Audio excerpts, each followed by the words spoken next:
in media conference with Lal Goyal, which is brought to you by V4 News, Global TV, V4 Stream, Malnadu TV, News Gaon Se, Samvad Sarokar News, Organ Donation India Foundation and Gyan. Our endeavor is to bring you the latest current topics as well as the COVID-19 impact. And today, our topic is COVID-19 impact on crime. Poverty is the mother of crime. Crime is an unlawful act punishable by a state or other authority. Crime or offense is an act harmful not only to some individual, but also to a community, society, or the state. Such acts are forbidden and punishable by law. Police and law and order are state subjects under the 7th schedule to the Constitution of India, and therefore it is the primary duty of the state governments to prevent, detect, register and investigate crime and prosecute the criminals. Indian law is enforced by a number of agencies. Like many federal nations, the Constitution of India delegates the maintenance of law and order primarily to the states and territories. The state government has the power to severely restrict one's liberty for committing a crime. In modern societies, there are procedures to which investigations and trials must adhere. If found guilty, an offender may be sentenced to undergo imprisonment, life imprisonment, or in some jurisdictions, execution. The rate of crime increased once the lockdown eased. Just to give example of Rajasthan, in April 2020, there were murder cases of 89, while in May 2020, it has increased to 184, the difference of 106.74%. Attempt to murder, April 2020, 132, in May 2020, 206, increase of 56.06%. Dacoity from 5 to 8, that is increment of 60%. I am giving the figures April 2020 versus May 2020. So May 2020, the increase it shows. Loot, 31 in April, 44 in May. Abduction, 164 in April, 375 in May. That is an increase of 128.66%. Rape, 193 in April, 384 in May, increase of 98.96. Rioting, 14 in April, 56 in May, that is 300% increment. Robbery, 221 in April, 323 in May, that is 46.15%. Theft, 559 in April, 1158 in 1158 in May, that is an increment of 107.16%.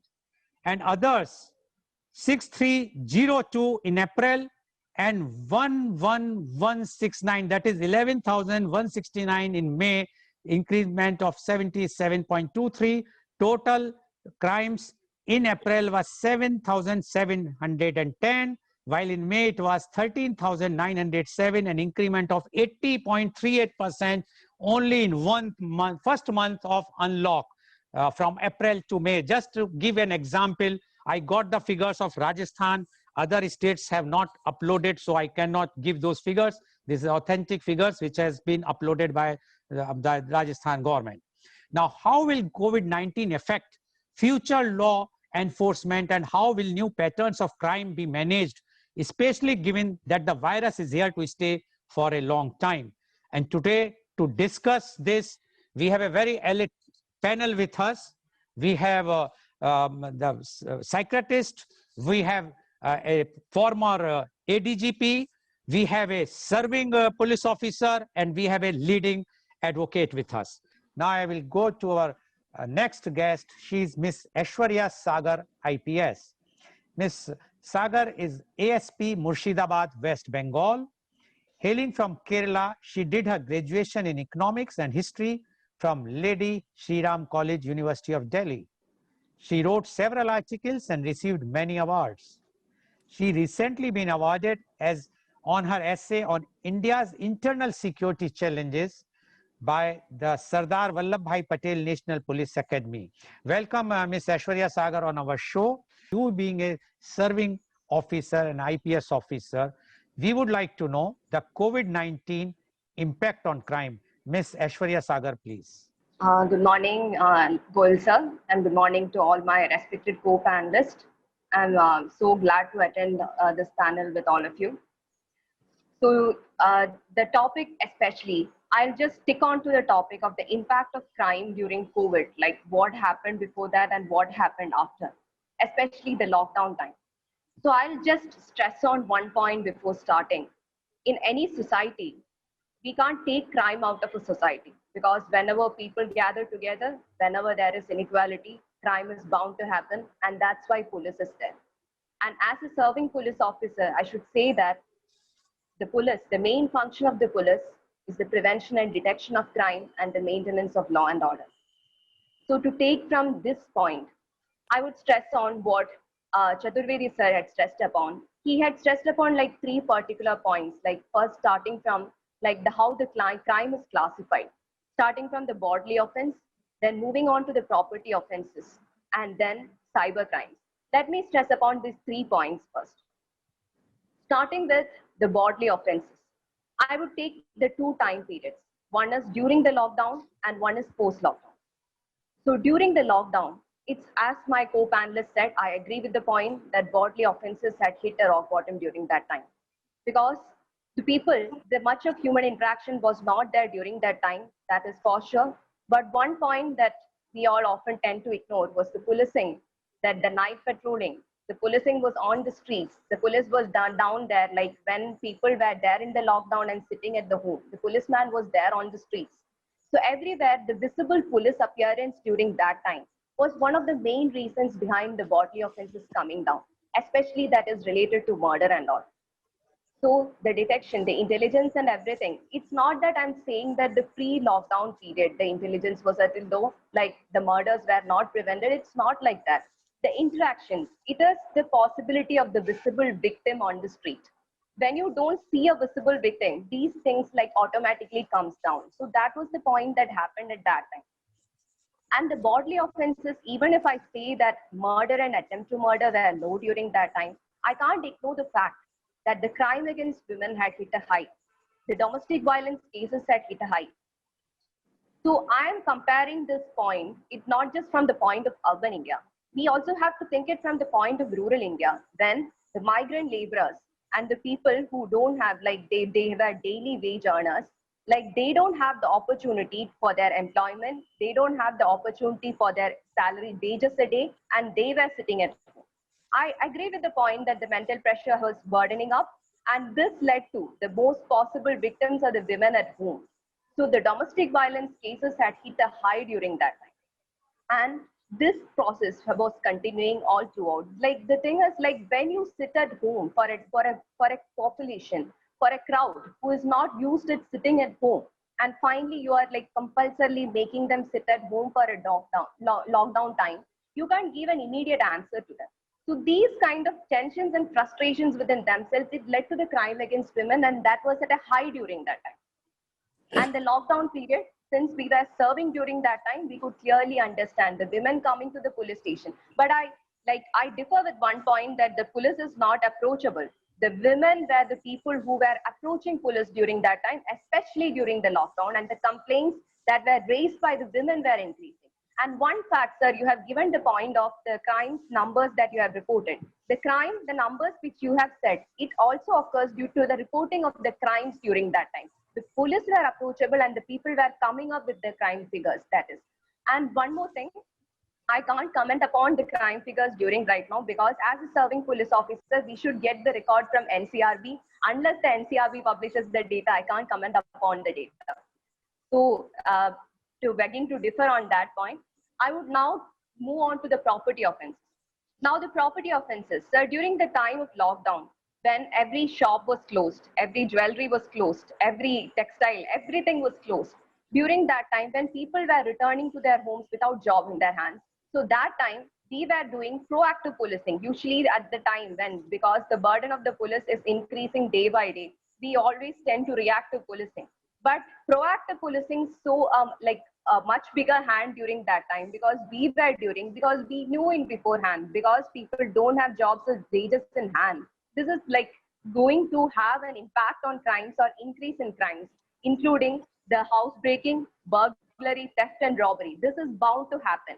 And that too, not by like the unconventional methods or anything, by the most traditional means, this is bound to happen. We were sure of that.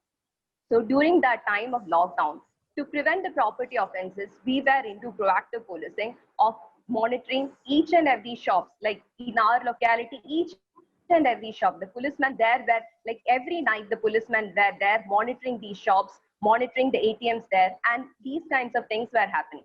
And when the unlock procedure started, when the first phase of unlock procedure, when the bank started issuing the stipends and everything, the money was issued to the people, and then they were approaching banks.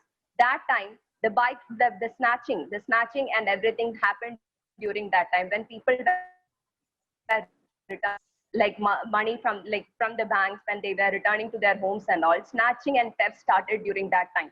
Then our process has to shift from night patrolling and everything. From static patrolling, we have to move to mobile patrolling and everything to prevent that. So everywhere, like in each and every phase, the way of patrolling and the way of policing, we had to shift accordingly.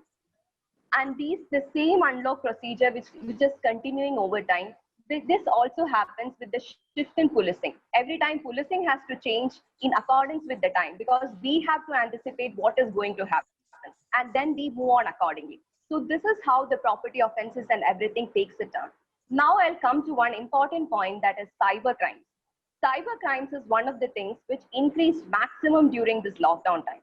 Why? Everybody were depending on their mobile phones, to their internet means, to access their banks, to access everything, even for the shops and everything, they were using their mobiles.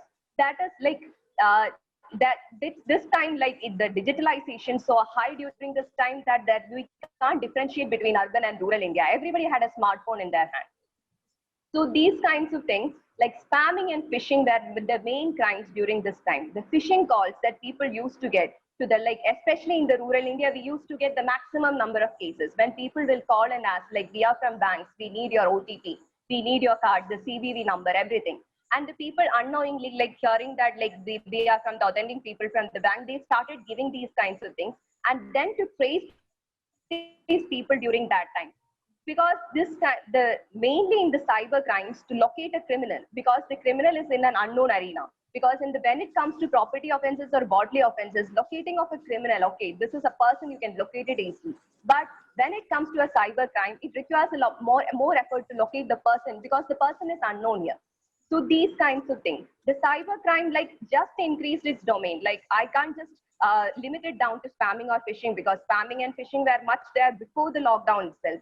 So this time what happened was that when the people were accessing their bank accounts, there were many kinds of ransomware softwares that were introduced that were extorting money from people. And also, even to the point of, like, the medicines. That is the main thing I should stress upon. The medicines, using these kinds of software, when people were accessing to the medicine, many kinds of illegal drugs were also supplied to people. So all these happened via the cyber domain. And also, like, when you have access towards the mask, the N95 mask, in every small thing that the people needed during this time, N95 mask and everything, these things, when you access it via the internet, there was a spam involved there. So everything, people were like, the opportunities to meet a person directly beforehand were less. They were using it via the virtual domain. So here the crimes were like, it increased the manifold or increased the multiplicity in their domain in which they were used. So police has to be more technically accessible to get approach and to get access to these criminals. So this is the one domain that the crime has increased to. Now coming to one more thing that I should, like, particularly stress upon. Since we were talking about crimes all throughout, there is one area that we didn't stress about, that is crime investigation. Because whenever there is a crime, there are persons who are investigating that also. So since, like, the Chaturvedi sir has right now talked about, so I would stress upon one point in that. The one point is that handcuffing of the criminals. it said that police should not handcuff the criminals. It's illegal to handcuff them. The handcuffing the criminals depends on their possibility to escape. If the criminal is having, it does not mean like the criminal should be, however, dangerous or something, nothing like that. If there is a possibility to escape, depending on the gravity of the possibility to escape, you can handcuff the criminal. It is by law. But here, every criminal has a possibility to escape right now, because without maintaining the social distancing, when you maintain the social distancing, how is it possible for a police to catch a criminal?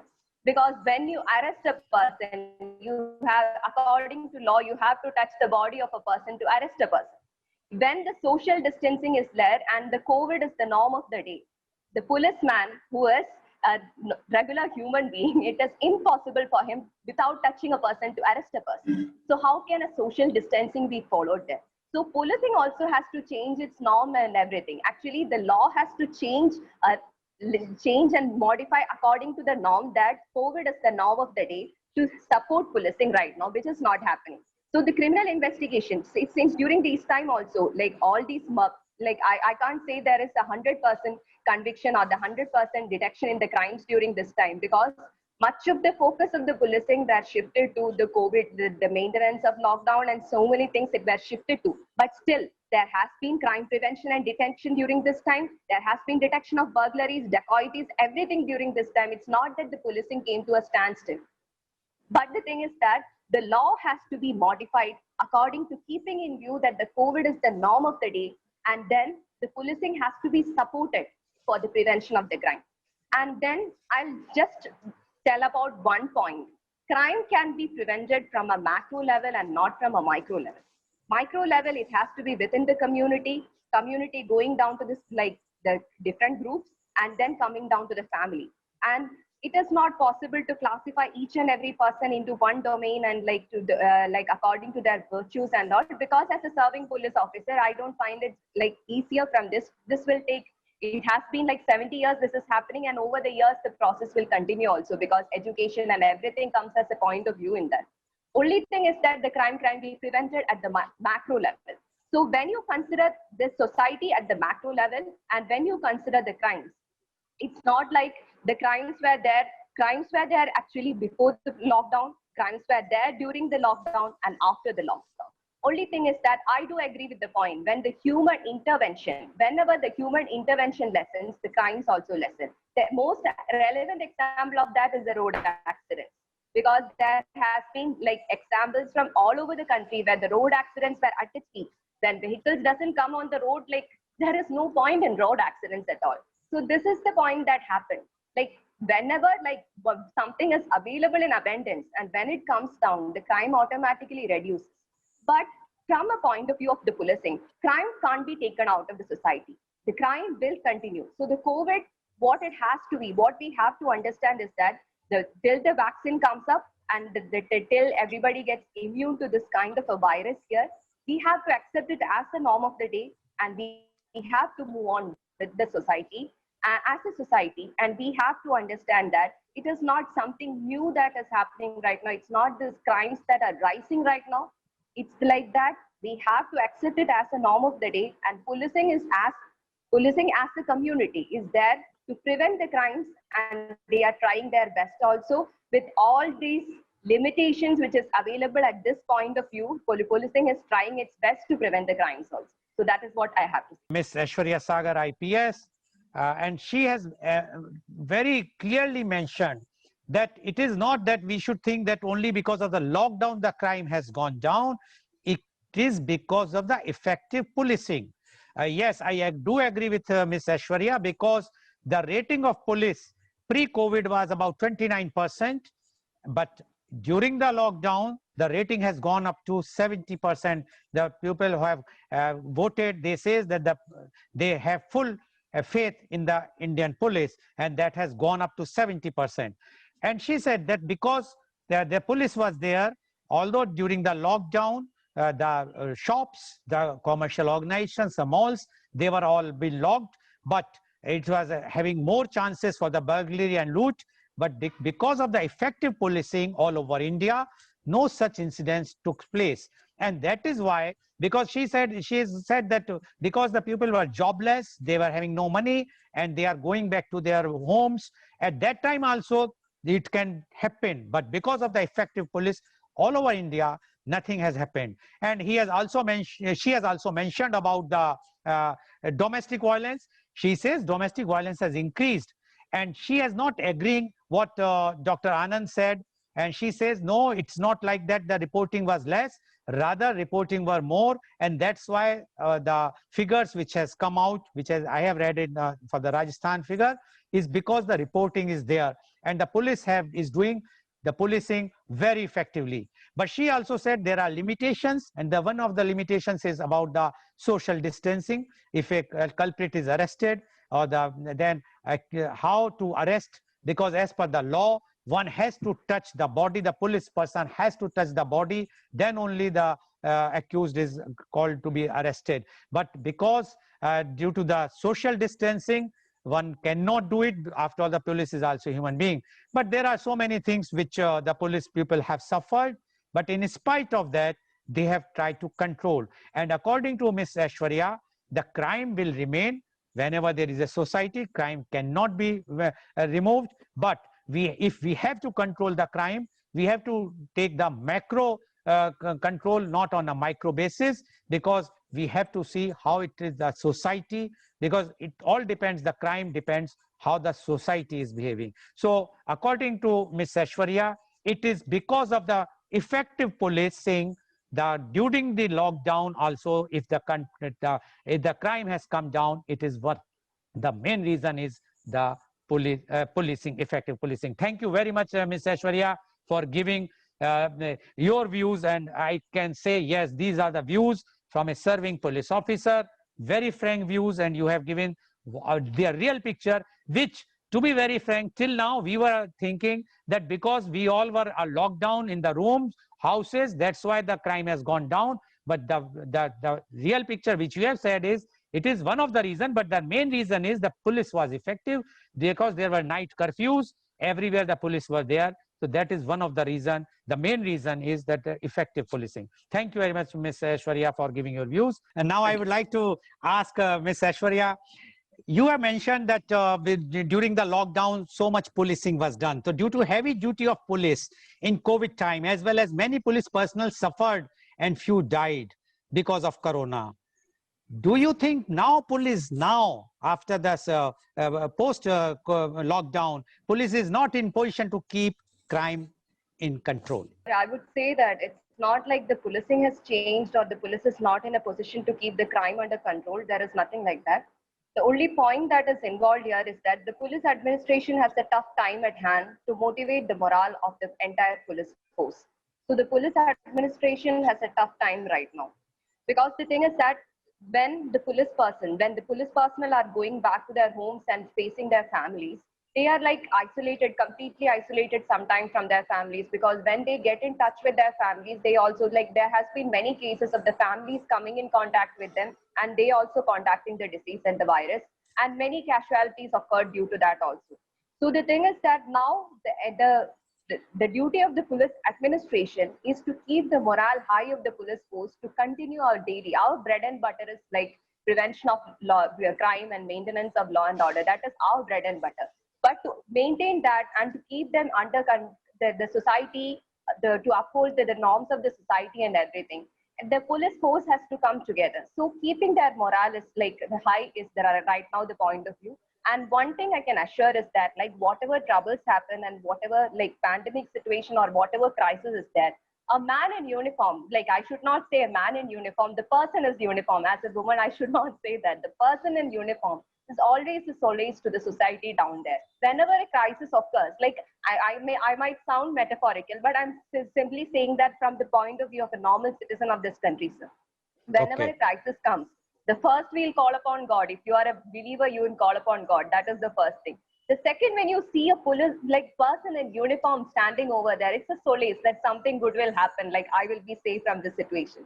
So we can't like fall like from our morale or our weakness, like something. It's not like having the fear. It's like facing the fear and overcoming the fear. That's how we became more powerful. That is the norm right now. So I'm Oh. sure that like the situation at hand, it won't affect the policing. Only thing is that we have to live with COVID, the situation of the virus as the norm of the day, and the policing will continue as such. Hats off to the police department. Definitely, because of them, we are safe. And our responsibility as a civil society is to follow whatsoever the guidelines the government has issued. So today you have seen the views, the COVID-19 impact on crime, the expert views, different views from the psychiatrist to the former police ADGB and the leading advocate and the serving police officer, and they have given their views. I am sure today's program is very, very enlightening to all of you. But our endeavor, and today's program, which has been a live telecast by V4 News, V4 Stream, Global TV, Malnadu TV, News Gaon Se, Samvad Saroka News, as well as it was shown live on Facebook and YouTube. And our endeavor is to bring every day something new. And as today's panelists have agreed that we should not have the stress on the mind, keeping in view, tomorrow our program is a very, very light and entertaining program. Media conference with Lal Goyal, Rag Ek, Rang Anek. Yes, we know that the music, we have the rags. So one rag with different songs, in the films which were used by on the same rag. And the artist who is going to perform tomorrow is Pandit Sukhdev Chaturvedi. He is a Dhrupat vocalist, Darbhanga Gharana, Mumbai. And the person who is going to give him the sangat or on tabla is Tabla Ustad Tahir Hussain Khan. So tomorrow, please tune in at media conference with Lal Goyal at 10:30 a.m. to watch this very entertaining show. Thank you very much, Dr. Rajiv Anand. Thank you, Mr. Ajit Kulshesh. Thank you, Mr. Advocate Puneet Chaturvedi. And thank you, Ms. Aishwarya Sagar IPS for joining and giving your very, very valuable views. Thank you all.